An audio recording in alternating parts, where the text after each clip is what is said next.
Queensland is often tested by the worst nature can throw at us. Just this past year, we have faced fire and floods last year. Now we confront a new challenge, the coronavirus. Mr Speaker, I'm proud of our doctors, nurses and health workers every day, but I've never been more proud than I am today. Our Chief Health Officer and State Disaster Coordinator were preparing our defences when the first patients of the virus were 7,000 kilometres away. Hospital capacity, resourcing, staffing and containment plans were enacted swiftly. The state's Health Emergency Coordinator Centre was activated. And then last Monday, a man recently arrived from Wuhan flew from Melbourne to the Gold Coast. Mr Speaker, the fact he and another member of his party are Queensland's only coronavirus patients to date is testament to the measures introduced to contain it. Mr Speaker, as of this morning, 471 people have been tested for the virus. 13 Health has processed 554 nursing assessment calls, and over 1,700 text messages have been sent to families of Queensland school children recently returned from China. And I also want to thank the outstanding work from the Education Department's office as well, including the Education Minister. Thank you. Nurses are posted at airports. So far, they have assessed more than 400 people who have self-isolated. There are nurses and translators stationed in emergency departments, and all our health messages have been translated into Mandarin. Mr Speaker, our first job is the health and safety of the people in Queensland. Our priority is to contain this virus, and then my government will lead the recovery from it, as we have from the fires, the floods and the cyclones that have come before it. Mr Speaker, today all MPs are invited to a briefing to be conducted by the Health Minister and Queensland health officers at 1 p.m. during the lunch break in the Dandia room. And, Mr Speaker, I urge all MPs to come along to get the most up-to-date information.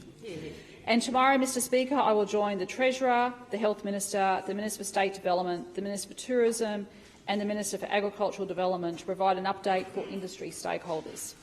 Mr Speaker, it is barely 3 weeks since the coronavirus was identified as the cause of the first illnesses in Wuhan. There are now worldwide over 17,000 cases and more than 350 deaths. It is naturally causing distress in the community, but everyone should be reassured that by taking sensible precautions like basic hygiene, we will help stop its spread. I commend the outstanding leadership of the Chief Health Officer, Dr Janet Young, the Health Minister, Stephen Miles, my Director-General and all of the government ministers and the departments who are working collectively on this. In fact, Mr Speaker, I think we've met nearly every day to address this issue.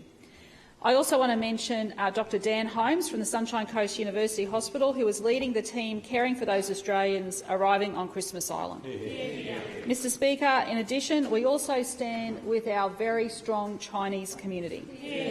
Mr Speaker, I joined the Minister for Multicultural Affairs, the members for Toohey and Stretton, and leaders of the Chinese community at Yamcha at the Landmark Hotel on Saturday. And, Mr Speaker, in the spirit of our strong stance with the Chinese community, I today invite all members of Parliament to attend a special reception that is being held here at Parliament House tomorrow night. It was for to celebrate the Lunar New Year. It will now be a reception for the Chinese community and for this Parliament to show our support, our 100% support for the Chinese community in Queensland, Mr Speaker. Mr Speaker, we will beat this new challenge the same way we beat all the rest. We'll do it as Queenslanders always do, and we'll do it absolutely together. Mr Speaker, this has been an overwhelming and unforgettable bushfire season for Australia and also for Queensland. Last year, devastating fires, the ferocity of which we have not seen in generations, have left a scorched star across the nation as they continued their relentless march. In Queensland, we have seen more than 7,000 bushfires scorching more than 6.6 million hectares across the state, injuring firefighters and leaving 137 homes damaged and 49 destroyed. We have been very fortunate that our bushfires have not resulted in any loss of human life. When Queensland faced bushfires in 2018 and 2019, firefighters from across the nation came to our assistance, and now Queensland has been able to repay that favour. Queensland Fire and Emergency Services have deployed over 490 firefighters and operational support staff south to relieve exhausted teams on the ground in New South Wales and Victoria.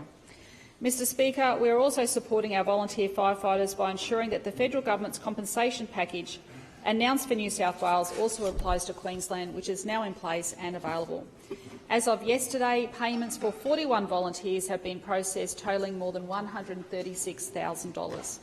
As our southern colleagues continue to fight bushfires despite recent rain, for Queensland it is time to begin the long road to recovery. The State Recovery Coordinator, former Police Commissioner Ian Stewart, has visited all impacted regions and is preparing a plan which will guide and assist communities to rebuild, recover and reconnect. The plan will focus, of course, on tourism, health and wellbeing of affected residents, repair of property and restoration of small businesses, primary producers and the environment. Mr Speaker, disaster recovery funding arrangements have been activated for 14 local government areas, and to date more than $2.5 million has been paid out in personal hardship assistance grants benefiting approximately 12,200 people. The remainder of this disaster season will likely be warmer and drier than average, with the Bureau of Meteorology advising that fewer than average number of tropical cyclones are expected. Well, let's keep our fingers crossed on that one.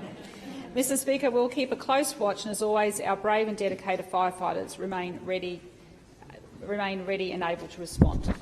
Mr Speaker, last week 856,500 Queensland students went back to school, the state's highest ever overall enrolment count. More than 1,500 of these, along with 300 staff, walked into their brand new school for the very first time. To cater for our growing communities, we promised and delivered 8 new schools for 2020. This is the highest number of new Queensland state schools to open on one day in more than 30 years.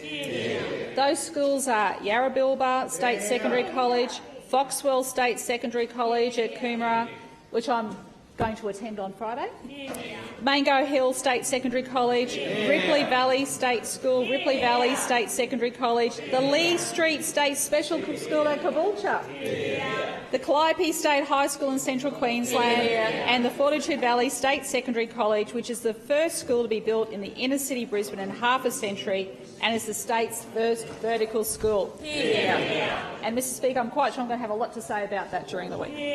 Mr Speaker, last Tuesday was a historic day, along with the member for McConnell and the Education Minister, the same person, Grace, and Principal Sharon Barker. It was an honour to welcome the 150 Year 7 students, their parents and 30 teachers and staff at Fortitude Valley State Secondary College for the very first time. A $100 million investment. It created 300 jobs, including 53 apprentices, and Hutchinson Builders has done an amazing job. Mr Speaker, we're not only building new schools as part of my government's $1.3 billion Building Future Schools Fund, we're building new halls, classrooms and infrastructure at our existing schools through our $250 million 2020 Ready program, Mr Speaker, so there's going to be a lot of openings this year right around the state. And while we are delivering on our commitment to provide the best learning spaces for Queensland students, we are also creating jobs, with more than 2,000 jobs supported by construction. We've also recruited more than 1,000 additional teachers who commenced this term as part of our commitment to employ more than 3,700 teachers over 4 years. And, Mr Speaker, we're not stopping there. We have another 5 schools on track to open next year, Mr Speaker. Today I can announce it just keeps getting better. Today I can announce my government has awarded contracts to build a high school at Baringa, Caloundra South, a special school and primary school at Palmview, a primary school at Pimpamar, and construction is already underway at the new vertical high school at Dutton Park. Mr Speaker, we will continue to invest in our students by investing in their education, because that's what Labor governments do. And, Mr Speaker, as I announced yesterday, following the receipt of the member for Currumbin's resignation letter, I will be recommending to the Governor that the writ be issued to hold the Currumbin by-election on the same day as the council elections on Saturday the 28th of March 2020. Mr Speaker, the former member for Currumbin, Jan Stuckey, has served her electorate for 16 years. Being a member of parliament means that you give up a lot of things. You work tirelessly, it's not a 9-to-5 job, you work weekends, you miss many family events. Ms Stuckey has served her electorate for 16 years. I wish her and her family all the very best for her future.